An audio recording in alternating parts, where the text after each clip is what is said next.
Hello friends, welcome to my YouTube channel. Friends, आज की video में हम स्टार्ट करने वाले हैं income from house property head. Friends, it is among the 5 heads of the income computation. Income from house property head का charging section है section 22।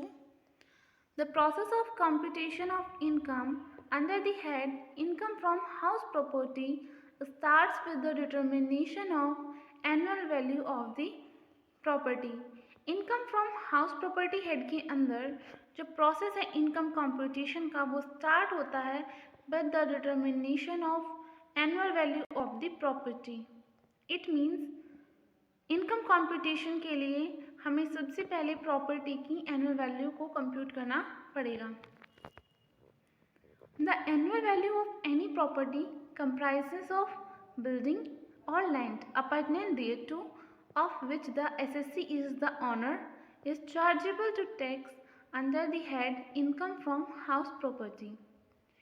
Annual value हमें प्रॉपर्टी की निकालनी है जो या तो बिल्डिंग हो और land apartment thereto. Land apartment thereto का मतलब होता है land connected with the building like garage, garden etcetera, of which the assessee is owner. उस प्रॉपर्टी का जो एसएससी है वो ऑनर होना चाहिए।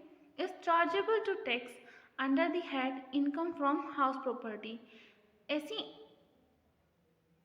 प्रॉपर्टी की जो इनकम है वो इनकम फ्रॉम हाउस प्रॉपर्टी के अंदर चार्जेबल टू टैक्स होती है। Moving to the next, there are some exceptions. कुछ प्रॉपर्टीज ऐसी होती हैं जिनकी इनकम को हम income from house property head के अंदर कवर नहीं करते हैं।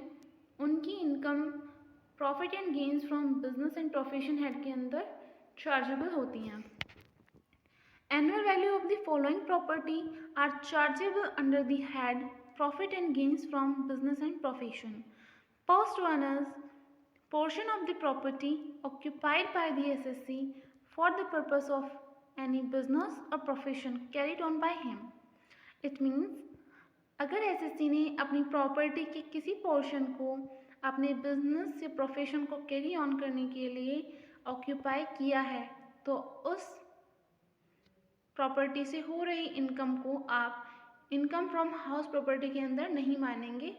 It will be chargeable under the head profit and gains from the business and profession. Second one is properties of the SSCs engaged in the business of letting out of the properties. It means SSC का जो business है वो properties को rent पे देना है। उसकी जो प्रॉपर्टीज़ हैं वो रेंटिंग बिजनेस में इंगेज्ड हैं, तो उस केस में भी उससे जनरेट होने वाली इनकम को हम profit and gains from business and profession head के अंदर चार्ज करेंगे, ना कि income from house property head के अंदर। Moving to the next, condition of chargeability. Income from house property head के अंदर प्रॉपर्टी को चार्ज करने की कुछ कंडीशंस हैं। First one is property should consist of any building और land apartment thereto. Property जो है वो या तो बिल्डिंग होनी चाहिए या फिर बिल्डिंग से कनेक्टेड लैंड होनी चाहिए।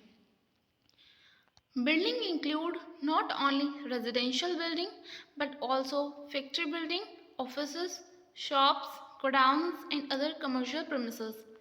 बिल्डिंग के अंदर residential building, factory building, offices, shops, godowns and other commercial premises सभी को इंक्लूड किया जाएगा। उसके बाद लैंड अपार्टमेंट का मतलब बताया हुआ है। Land appurtenant means land connected with the building, जो लैंड बिल्डिंग से कनेक्टेड है, like garden, garage, parking space भी हो सकता है etcetera. Second is assessee must be the owner of property. Second condition है कि एसएससी जो है वो प्रॉपर्टी का ऑनर होना चाहिए। Third condition is use of property. Property जो है वो यूज में होनी चाहिए।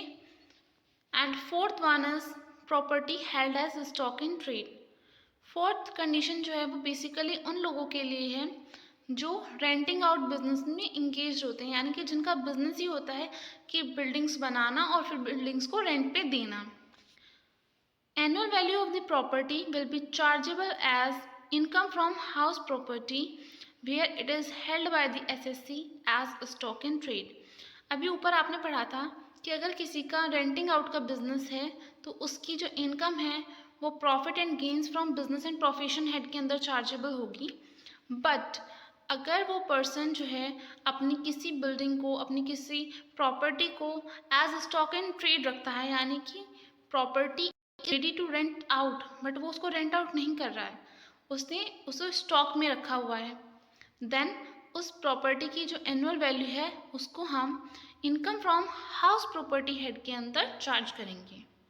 Alright, however, the annual value will be treated as nil for the period of 2 years from the end of financial year in which certificate of completion of construction of the property is obtained. इसके बाद इसमें एक condition दी हुई है, वो condition है कि जिस ईयर में आप सर्टिफिकेट ऑफ कंप्लीशन ऑब्टेन करेंगे उस फाइनेंशियल ईयर के एंड से नेक्स्ट 2 फाइनेंशियल ईयर्स के लिए आप प्रॉपर्टी की एनुअल वैल्यू को ज़ीरो कंसिडर करेंगे।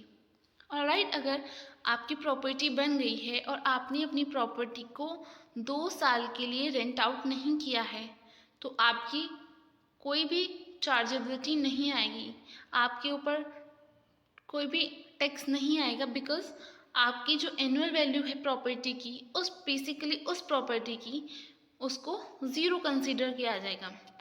ऑलराइट, आई होप आपको ये सब चीज़ें समझ आ गई होंगी। इसके आगे का हम नेक्स्ट वीडियो में करेंगे। Thanks for watching. Please like, share and subscribe.